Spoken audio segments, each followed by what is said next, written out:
How about that? We'll do this more formally. So Mike Weinstein is the head of the PSEG, or PSE and G.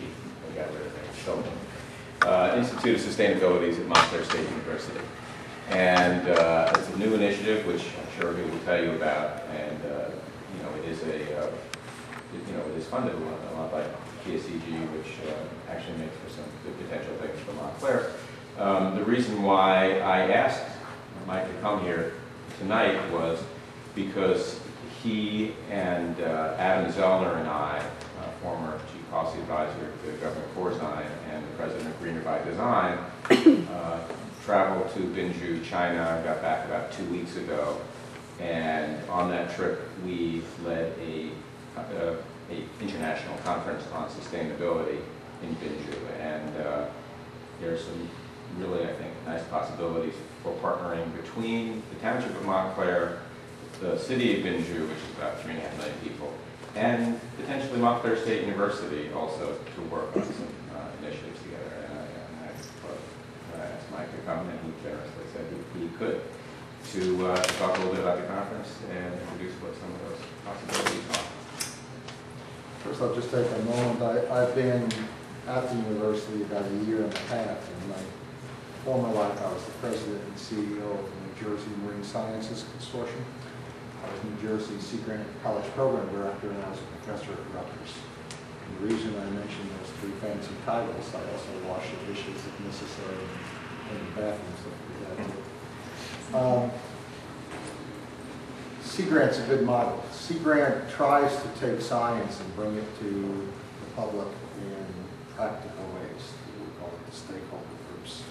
Whether it's a commercial fishing person or an environmental manager or anyone that deals with the coast.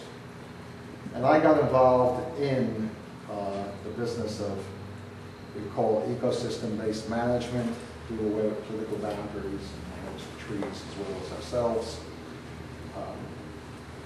And look for ways to develop an integrated coastal management program that takes not only the natural science base, like managing fisheries, but also includes all of the human dimensions in the social sciences and things like everything from environmental justice to better decision-making in the science-policy interface. And I began to publish in this field of sustainable development and ultimately called sustainability science. It's been defined rigorously now as a science.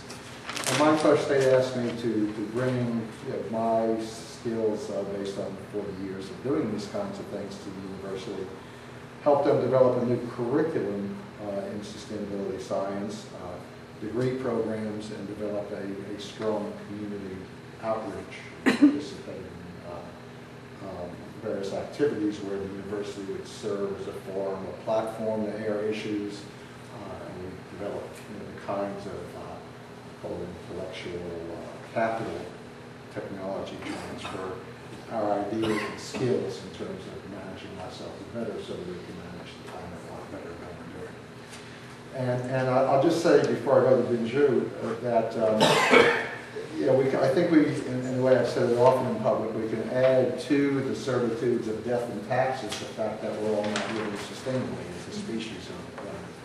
So we have these three truisms that we need to deal with.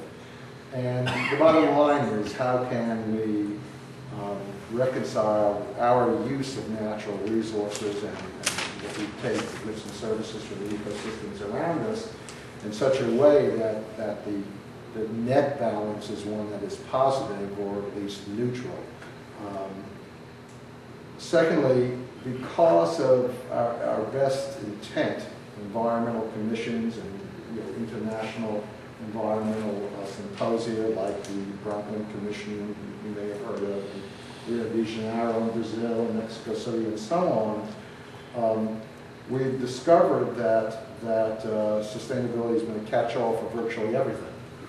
And I think as academicians, it's up to us in part working with you, and of course what we need to learn from you to devise ways to come to grips with the sustainability issues. We have to better understand the consequences of our actions. Despite our best attempts and honest efforts, we still are degrading the ecosystem. ecosystems around us, those that we believe we're dependent on for our survival. So that's the pitch, the academic pitch. We've taken the message to China. I've been going back and forth for nearly 7 years now. We have a memorandum of understanding with the municipality of Tianjin. We're working on things like transport contaminants in the port of Inju and the port of Tianjin and the western Bohai Sea. Everything that deals with sustainable practices we're involved in. And this is jointly funded research, which is a real challenge to get accomplished in China, to actually let the Chinese put up money for some of the work we're doing. And I think the mayor knows that quite well, that there are ways of being successful.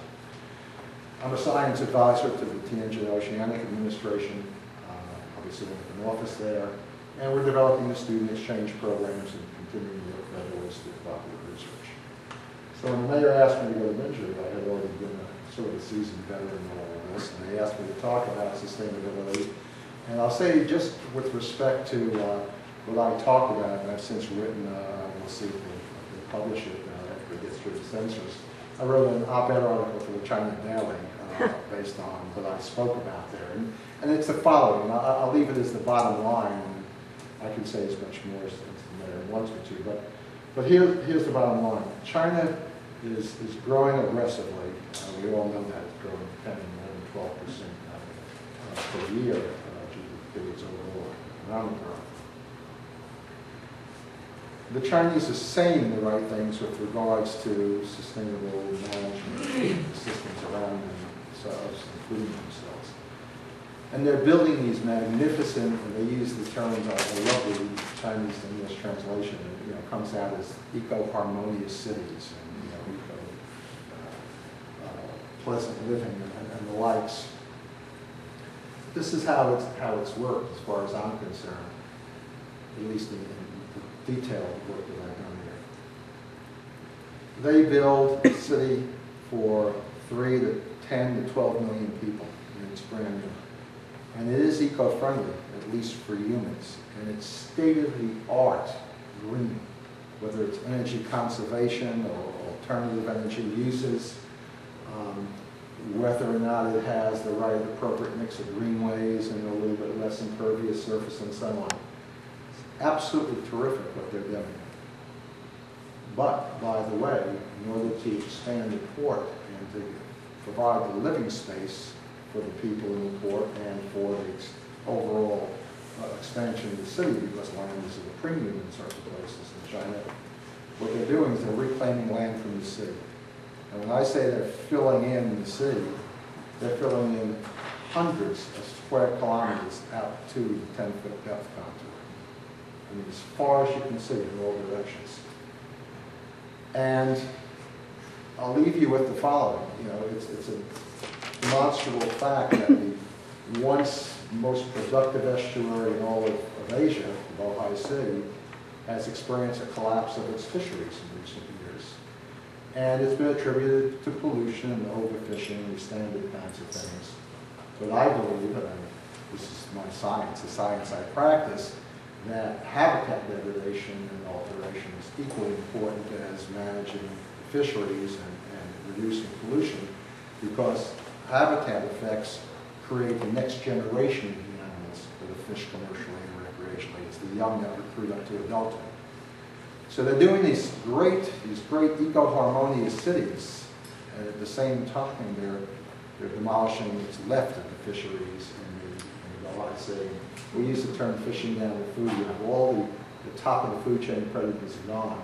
What we're doing is when we go to China, we eat the fish food and the things that the lowest trophic level, the herbivores and the animals that provide the fish food, like sea nettles and like starfish and jellyfish and so on. So that's the state of affairs. What's missing is going into the process of trying to bring all levels of expertise together, not just the science, the natural sciences, the physical sciences, chemistry, and so on, but the social, the human dimensions aspects of what's going on.